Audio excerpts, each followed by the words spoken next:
Please share it to all your contact.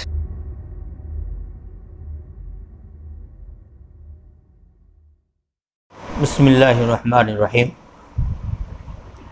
کل ہمارا سبق جو ہوا تھا وہ اکل لحمہ من معصیت اللہ، اور بتا دیا تھا کہ اکل لحم کی تعبیر جو استعمال ہوتی ہے عربی میں وہ غیبت کرنے کے لیے استعمال ہوتی ہے۔ اس کے بعد کے جملے اور کلمات اس کو ہم آج پورا کر لیں گے۔ وَحُرْمَةُ مَالِهِ كَحُرْمَةِ دَمِهِ، اور مومن کے مال کی حرمت اور اس کی عظمت کا حرمت دمی، دمن کی جمع دماء کے معنی خون، اس کے خون کی حرمت اور عظمت کی طرح ہے۔ یعنی جس طرح ایک مومن کو قتل کرنا ایک بہت بڑا گناہ ہے جس کو سوچا نہیں جا سکتا ہے، ایسے ہی مومن کے مال کی عظمت ہے کہ مومن کے مال کو نقصان پہنچانا اس کے جان کو ہلاک کرنے کے مترادف اور اس کے برابر ہے۔ وَمَن يَتَأَلَّ عَلَى اللَّهِ يُكَذِّبْهُ، تألّ یتألّ تألیًا کے معنی قسم کھانا، اسی لیے ایلا استعمال ہوتا ہے۔ اعلیٰ یولی ایلاً باب افعال سے ہے اور یہ باب تفعل سے ہے۔ تألّ یتألّ تألیًا قسم کھانا، جو اللہ پر قسم کھائے گا یعنی اللہ پر جھوٹی قسم کھائے گا، یکذبہ تو اللہ اس کی تکذیب کرے گا، یعنی وہ گنہگار ہوگا۔ ظاہر بات ہے کہ اللہ پر جھوٹی قسم کھانا اور اللہ اس کی تکذیب کرے گا، یعنی اس کی قسم پوری نہیں ہوگی، اور جب قسم پوری نہیں ہوگی تو یہ گناہ کا وبال بنے گا۔ وَمَن يَغْفِرْ يَغْفِرِ اللَّهُ لَهُ، غفر یغفر غفران مانے معاف کرنا، اور جو معاف کرے گا اللہ اس کو معاف کرے گا، یعنی مغفرت کرنا، کسی کو معاف کرنا یہ بڑی بات ہے۔ اسی وجہ سے قرآن پاک میں دوسری جگہ آتا ہے وَلَمَنْ صَبَرَ وَغَفَرَ إِنَّ ذَلِكَ لَمِنْ عَزْمِ الْأُمُورِ، جس نے صبر کیا، معافی کا جذبہ رکھا، معاف کرنے کا جذبہ رکھا، تو یہ بڑے امور میں سے ہے، بڑے کاموں میں سے ہے، اور گویا کہ یہ مغفرت کرنا یہ ایک بہت بڑا کام ہے، بہت بڑے ثواب کی چیز ہے۔ سب سے بڑی ثواب کی چیز یہ ہے کہ آدمی جب کسی کی مغفرت کرتا ہے تو خود اللہ اس کو معاف کرتا ہے۔ وَمَن يَعْفُ يَعْفُ اللَّهُ عَنْهُ عَفَا يَعْفُ عَفْوًا، معاف کرنا صلہ ان کے ساتھ، ہمیشہ یہ فعل صلہ ان کے ساتھ استعمال ہوتا ہے، قرآن مجید میں بھی استعمال ہوا ہے۔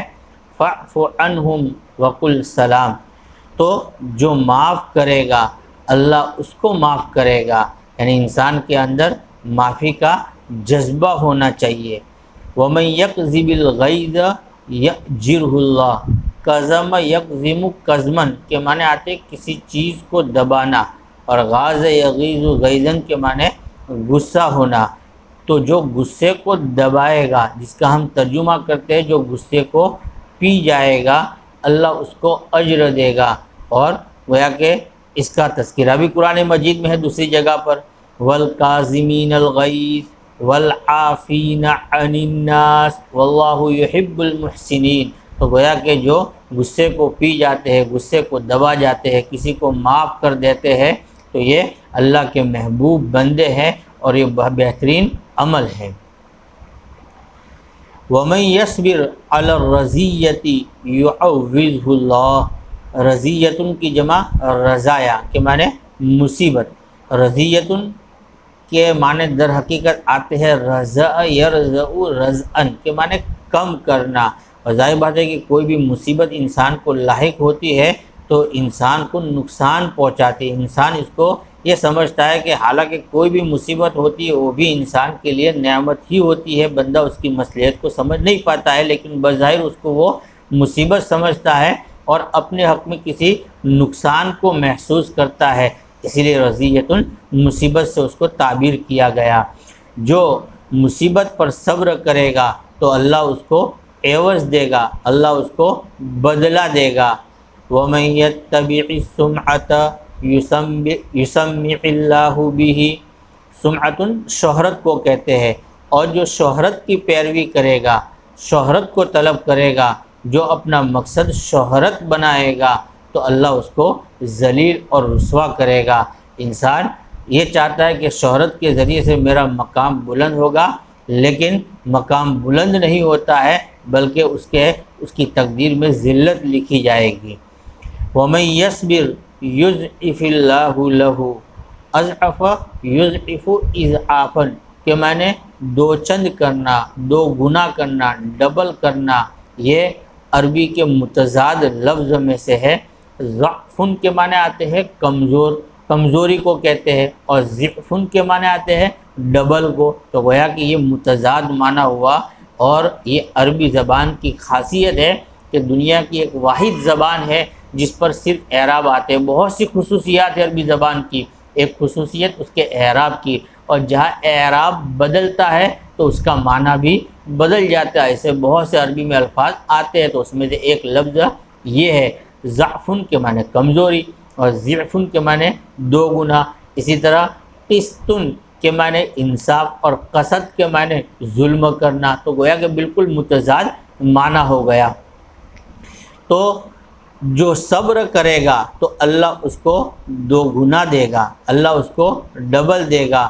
صبر کرنے کی بنیاد پر اللہ تبارک و تعالی جو فوری طور پر اپنا نقصان کیا ہے، اپنے جذبات کو دبایا ہے، تو اللہ تبارک و تعالی اس کا بدلہ ڈبل دے گا۔ وَمَن يَعْصِ اللَّهَ يُعَذِّبْهُ اللَّهُ، عَصَى يَعْصِي عصیان کے معنی نافرمانی کرنا، عَصَى يَعْصِي یا تھا، لیکن چونکہ یہ شرط ہے حرف علت گر گئی۔ اور جو اللہ کی نافرمانی کرے گا اللہ اس کو عذاب دے گا۔ تو گویا کہ یہ تک جوامع الکلم تھے۔ اس کے بعد اخیر میں اللہ کے نبی نے دعا فرمائی، اللہم اغفر لی ولی امتی، اللہم اغفر لی ولی امتی، اللہم اغفر لی ولی امتی۔ اے اللہ تو میری مغفرت فرما اور میری امت کی بھی مغفرت فرما، میری مغفرت فرما، میری امت کی بھی مغفرت فرما، میری مغفرت فرما اور میری امت کی بھی مغفرت فرما۔ یہ اللہ کے نبی کی شفقت ہے کہ اپنے لیے اور اپنی امت کو جتنی مرتبہ دعا کی، تینوں مرتبہ موقع پر اللہ کے نبی نے اپنی امت کو بھی یاد رکھا۔ یہ نبی کی شفقت ہے۔ قرآن مجید میں بھی اللہ کے نبی کی شفقت کو بیان کرتے ہوئے کہا گیا ہے، انہ رؤوف رحیم بہم، اللہ کے نبی امت کے لیے شفیق اور رحیم ہے۔ استغفر اللہ لی ولکم، میں میرے لیے اور تمہارے لیے مغفرت طلب کرتا ہوں۔ تو گویا کہ یہ جوامع الکلم ہمارا یہ سبق تھا جو پورا ہوا۔ اور جیسا کہ میں نے کہا کہ ہر جملہ جو ہم نے پڑھا، ہر جملہ ایک معنی خیز جملہ ہے، اور ایسے جملہ کہ آدمی اس جملے کو سامنے رکھ کر اپنی بات بیان کرنا چاہے اور اس پر گویا کہ کلام کرنا چاہے تو دیر تک کلام کر سکتا ہے۔ تو بہتر اور مناسب یہی ہے کہ ان جوامع الکلم کو یاد کر لیا جائے۔ آج ہم اپنا سبق یہاں پر پورا کر لیتے ہیں، انشاءاللہ کل سے دوبارہ نیا سبق شروع کریں گے۔ والسلام علیکم ورحمۃ اللہ۔